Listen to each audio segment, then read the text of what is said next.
Bonjour, je suis le docteur Richard. Je suis gériatre au centre hospitalier Annecy-Genevois et on m'a demandé d'intervenir aujourd'hui pour vous présenter un petit topo pour vous dire à quel point l'alimentation c'était très important chez les personnes âgées et c'est pour ça que vous êtes là aujourd'hui et vous expliquer un petit peu l'implication de l'alimentation dans votre vieillissement. Pourquoi il faut bien manger? Effectivement, manger, c'est la vie. On sait très bien que si on s'arrête de manger, il va y avoir des conséquences très importantes sur notre corps. C'est un besoin physiologique, c'est-à-dire que notre corps a besoin d'aliments pour fonctionner correctement, que l'ensemble de nos cellules, de l'ensemble de notre corps fonctionne. Et puis, dans notre société quand même, c'est quand même quelque chose de très culturel. On est français, on aime bien se retrouver autour d'un bon repas, le dimanche en famille. Et ça, c'est quand même quelque chose dans notre culture française qui est très présent. Et je crois aussi que comme on est français, on aime bien manger et que c'est quand même un vrai plaisir de manger dans notre société. Une bonne alimentation, c'est quoi? C'est d'essayer d'apporter l'ensemble des nutriments, des oligo-éléments, pour apporter suffisamment d'énergie au corps pour que l'organisme fonctionne correctement. Ça, c'est très important. Et ce qui est très important, c'est qu'on a besoin de l'ensemble de ces éléments. C'est-à-dire qu'on ne peut pas se passer de certains éléments. On ne peut pas se passer de sucre, on ne peut pas se passer de sel, on ne peut pas se passer de gras même. Ça, c'est très important. Donc, c'est vraiment pour que l'organisme fonctionne très bien. Effectivement, quand on mange, je dirais équilibré, où on apporte l'ensemble des éléments, ça nous évite à la fois d'avoir du surpoids, parce que on sait très bien que si je vous dis qu'il faut manger, vous allez me dire oui mais je vais prendre du poids. C'est absolument pas ce qu'on souhaite, c'est que de bien manger équilibré avec tous les éléments qu'il nous faut ne va pas vous faire prendre de poids, va juste vous permettre à votre corps de fonctionner correctement. On veut éviter effectivement, pareil sur la tension, de manger correctement, ça ne va pas vous faire prendre de tension, c'est juste, ça va permettre à votre corps de fonctionner bien. C'est très important de bien manger et de bien boire. Ça, c'est très important. Le corps a besoin, à la fois, je vous parlais, des éléments d'énergie, mais également de l'eau. Notre corps est fait à 60% d'eau, il faut l'hydrater. Effectivement, quand on prend un petit peu d'âge, on a moins cette sensation de soif, c'est quelque chose qui est moins présent, mais c'est très important. Alors, il n'y a pas de règle majeure, en gros, on dit qu'il faut boire à peu près 1 litre, 1,5 litre. Le reste est apporté par les aliments. Donc c'est important de manger aussi parce qu'il y a une partie de l'hydratation qui est apportée par les aliments. Si on ne mange plus, il faudrait boire encore plus. Donc ça, c'est très important. Et puis, quand on est un peu plus âgé, manger, ça évite aussi de se dénutrir.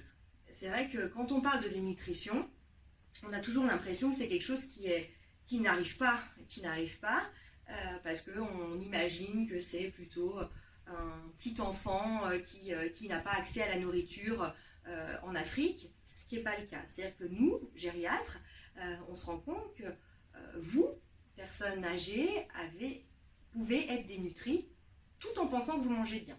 On compte qu'il y a à peu près 4 à 10% de la population européenne qui est dénutrie. Alors tout âge confondu, mais en Europe, des pays occidentaux, où on a accès quand même assez facilement à la nourriture. Et de bien manger, c'est très important, parce que on sait que si on mange mal, je dirais un mot qui n'est pas forcément très joli, mais la malbouffe, si on a une malbouffe jeune, on risque d'être dénutri plus âgé. Et la dénutrition se prépare dès le plus jeune âge en fait. Bien manger, je vous disais, il faut apporter de tout, donc je le répète, c'est une alimentation équilibrée avec de tout. Il faut diversifier son alimentation, c'est-à-dire que vous avez le droit de manger plein de choses. Il faut faire attention, effectivement, il ne faut pas abuser du beurre, de l'huile, ce que vous voulez pour éviter du cholestérol, mais il faut limiter, ne veut pas dire interdire. Donc c'est-à-dire qu'il faut se faire plaisir quand même, je répète, cette notion de plaisir, je la trouve très importante. Il faut se faire plaisir, mais tout en mangeant l'ensemble des éléments. C'est vraiment très important. Les recommandations sont effectivement de manger de tout et surtout de tout à tous les repas. C'est-à-dire que chaque repas doit avoir un apport équilibré dans l'ensemble. Par exemple, il faut des féculents le midi et le soir. Il faut un apport de protéines le midi et le soir. Ça, c'est très important. Mais vous allez me dire, elle est bien gentille, mais nous, on n'a pas faim. On ne bouge pas de la journée, donc du coup, on n'a pas besoin d'avoir tout ça. C'est vrai et c'est à la fois faux. C'est-à-dire que même si vous faites moins d'activité qu'avant, votre corps, il a quand même besoin de toute l'énergie qu'il faut. C'est-à-dire, vous devez manger exactement comme moi. C'est pas parce que vous vieillissez que vous avez moins besoin de manger. Et je suis presque sûre que nos apports ne sont pas les mêmes.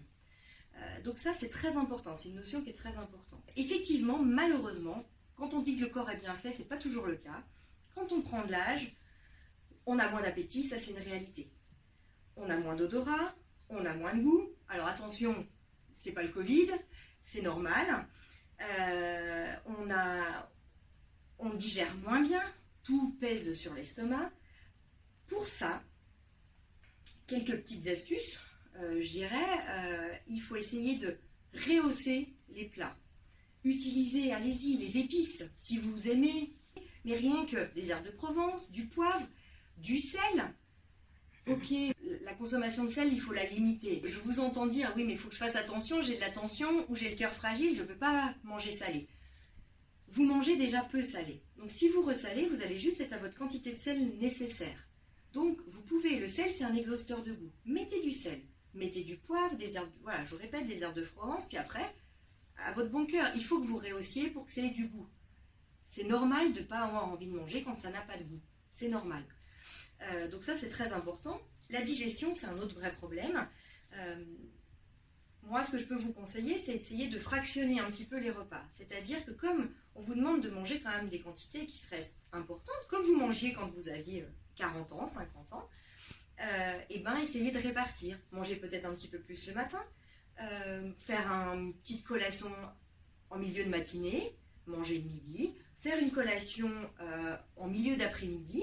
C'est plutôt sympa, avec votre petit thé, manger une petite pâtisserie. Même une petite pâtisserie, il n'y a pas de contre-indication. Même si vous êtes diabétique, il n'y a pas de contre-indication. On adaptera votre traitement pour le diabète. Votre docteur, il adaptera pour pouvoir être... Voilà. Et le soir, c'est toujours le problème. On nous dit toujours, le soir, quand je mange, ça me reste sur l'estomac. J'ai pas. Donc si vous mangez un petit peu plus dans la journée, et du coup, le soir, vous pouvez essayer de manger un petit peu moins. En quantité, je dirais en qualité, il faudrait que ça reste la même chose le soir. Donc c'est vrai, par exemple, le potage le soir, vous pouvez l'agrémenter de pain, de jambon, de fromage. On est en Haute-Savoie, un petit bout de tome avec son potage le soir, c'est quand même très sympa. Comme ça augmente pas la quantité. Vous pouvez rajouter un peu de crème dedans, mais ça augmente la qualité et des apports nutritionnels qui sont importants à ce que votre corps fonctionne. Donc ça, c'est vraiment très important. Et puis vous allez voir qu'en faisant ça, si vous vous pesez régulièrement, vous n'allez pas prendre de poids, mais vous allez vous sentir beaucoup plus en forme. Et puis vos muscles vont être beaucoup plus forts, et vous allez tenir mieux debout, vous allez pouvoir marcher mieux, vous allez pouvoir être plus en forme. Donc ça, c'est très important. Je crois que le principal, c'est essayer de garder vraiment le plaisir de manger. Je pense que c'est vraiment le plus important. Et si vous avez des difficultés autres, peut-être fonctionnelles, avec des difficultés peut-être pour prendre des choses, parce que ça peut arriver quand on a de l'arthrose dans les mains, c'est plus difficile. On peut faire appel à des professionnels qui peuvent faire ça, les ergothérapeutes. Il y a des ergothérapeutes en ville qui peuvent intervenir, vous donner des couverts qui puissent être adaptés, pourriez faire des choses quand on a des problèmes visuels, par exemple. L'important, un petit exemple, c'est juste important de mettre des verres de couleur pour que les verres soient bien vus. Je disais, il faut boire. Souvent, on n'a pas soif non plus. Je ne vous ai pas précisé tout à l'heure, mais souvent, on n'a pas soif. Donc, du coup, on ne pense pas à boire. Si on met des verres de couleur un peu partout dans la maison remplis d'eau, on pense régulièrement à boire un petit verre. Voilà, c'est des petites choses, mais ça peut être vraiment, ça peut vous dépanner. Et Et puis après, voilà, il y a plein d'autres adaptations qu'on peut faire pour vous faciliter la vie. Voilà, après, le panel est important, donc je ne peux pas être exhaustive, mais vraiment, c'est très important voilà, que vous sachiez que ça peut exister. En tout cas, moi, mon message principal, c'est garder le plaisir de manger. Et j'ai pour habitude de dire à chaque fin de mes interventions, pas de retraite pour la fourchette. Je pense que ça, c'est le plus important. Mangez, prenez du plaisir à manger et faites-vous plaisir.